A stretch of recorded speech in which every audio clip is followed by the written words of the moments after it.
Hey Finxters, Shubham here. Today let us discuss how to access the index of an iterable in Python. So what is an index? An index refers to the position of an element in a list or a tuple or a string, that is, any ordered data type. Now let us consider the given example on the screen. This is a string that is Finxter.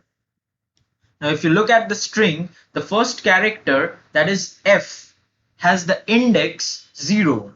Similarly, the second character, that is I, has the index 1, and so on.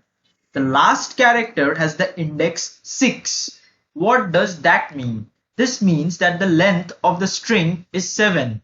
Now the last value or the last index is 6. That means the length of the string minus 1. Python also provides us with negative indexing. That means the first element, that is f in this case, will have an index minus 7. So the length of the string is 7.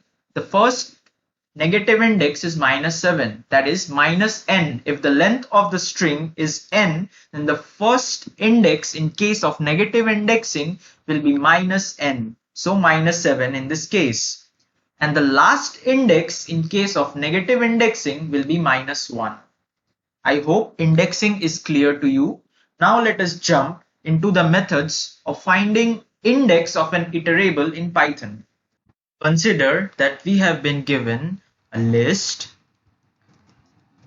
items which holds the following values: 100, 200, 300, 400 and 500. That's good enough.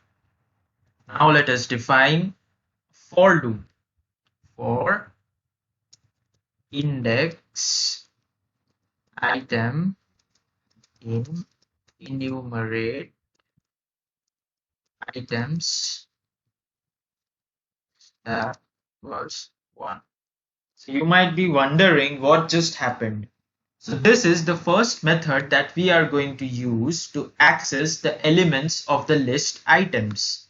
Enumerate is a built-in Python method which accepts iterables as an input and then adds a counter to it and then returns it as an object. It has two attributes. The first is the iterable, that is in this case items. So it accepts the items list. And then the second attribute is start, which denotes the counter. By default, start begins with 0. However, we can define the start value of our choice. In this case, we are using 1. So when we print this out, the item 1 should be 100, item 2 should be 200 and so on. So let's print this out. Print. I'll be using an f string item at the index equals item. That should be good enough. Now let's check out the output. And there we go. Now let's discuss another method of doing this. We can simply use a for loop or a while loop to access the index of elements in a list. Now let us have a look at the following program and the diagram. We have our list items. Then we define a for loop that consists of an iterator I within the range of the length of the list. That means I will undergo 5 iterations such that the value of I in the first iteration will be 0, while the value of I in the last iteration will be 4. Therefore, the 0th index will print the value 100, while the 4th index will print the value 500. Now let's check out the output in our programming screen. Let us paste the code. Let's run this. And there we go. However, you might think, what if I want item 1 to be 100 instead of item 0? Simple solution to that is making a change in the print statement. Instead of item at the ith index, you can print item at the I plus 1th index. Now let's check the output. And there we go. We have our solution. We can apply the same logic to a while loop. We first need to assign the value of the variable I. Then we define our while loop such that I is less than the length of the list. Then we have our print statement, and all we need to do now is increment the value of I. Now let's check the output, and there we go, we have the output again. We can also use the Iterables module to access the index of elements in a list. Let us have a look at the program to understand how we can use the functions of Iterables module to access the index and items of the list. Let me delete this first so that I can explain the program. We need to import the count function from the Iterables module. Now we have our list. Then we define our for loop along with the zip function, which consists of the count function,